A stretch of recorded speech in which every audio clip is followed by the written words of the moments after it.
Hi, progressive woman, and welcome to the space where women like you and I, women who are in our prime, are unblocking, redefining, and progressing our deepest desired lives that we love. And we're doing this by encouraging it imperfectly. And yes, even in the cold season, cold weather, we can still unblock and progress our deepest desired lives that we love. Now, I am decided to wear this mic because there is a bit of noise coming from outside, and I figured maybe wearing a lapel mic would make this conversation between us. I hope so, right?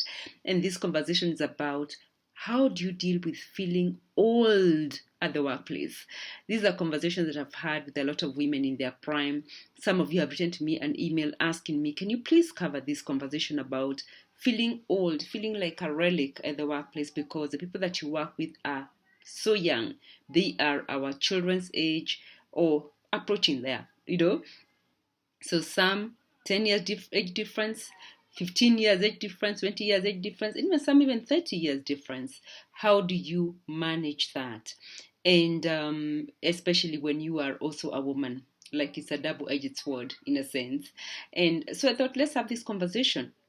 Now, when it comes to the issue of generational gap at the workplace, that of course will continue to widen. We are taking better care of ourselves. Of course, we have the retirement age, the mandatory retirement age, but after that, some of us will be running our own organizations, our own institutions, our own businesses, and we will continue to serve in the best way that you know how to serve. And most of us are here because we want to know what next in this next chapter of our lives. And we want to continue showing up at the workplace. We want to continue being effective business women. We want to continue running organizations that we are proud of. We want to contribute to the world, and therefore we are likely to be working with younger and younger people at the workplace. Number one is for us to deal with our own complexes. Let me tell you, listen to me, progressive woman. You are a woman in her prime. You have so much value to add at the workplace. You are there because there is still value in you left to offer at that workplace. You are their leader, you are their team leader, you are the head of department, you're the lead in that team for a reason. And that reason is that you are a competent, gifted, experienced woman. So therefore, do not look down upon yourself because you feel like you are out of touch with the current trends of dressing, of hair, of talking. That should not at all intimidate you or make you feel like you are inferior. So start by appreciating your own value and dealing with your own insecurities regarding how you show up. Number two, it is important that you understand that this is the workplace. It is the workplace. We come there to work. So we are not there to compare our ages, to look at how old are you, how long have you worked. Of course, it feels good. I feel a sense of pride to know that when I say to the younger people, I've worked for 27 years. I feel so good saying that.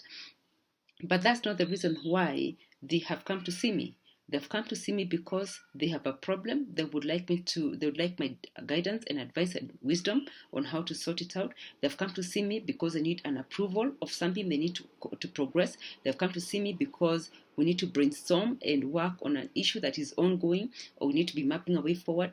So I go back to the reason why they've come to see me. And that's a conversation that I have. Of course, I do love their energy. I like their vibrancy. I love the stars in their eyes. They're starry-eyed about the future. I love seeing that. But beyond that, I'm looking at why has this person come to see me? Why are we having this meeting?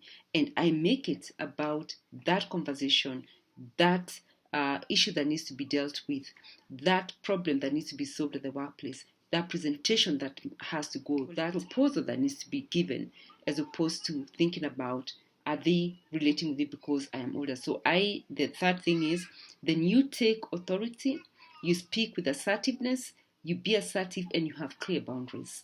So don't accept jokes that you cannot understand. If they are cracking jokes in your presence that you can't understand, ask questions.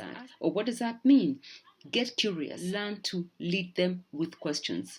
Yesterday, I was having a conversation with a young man. He is helping us with some work. So we are clients.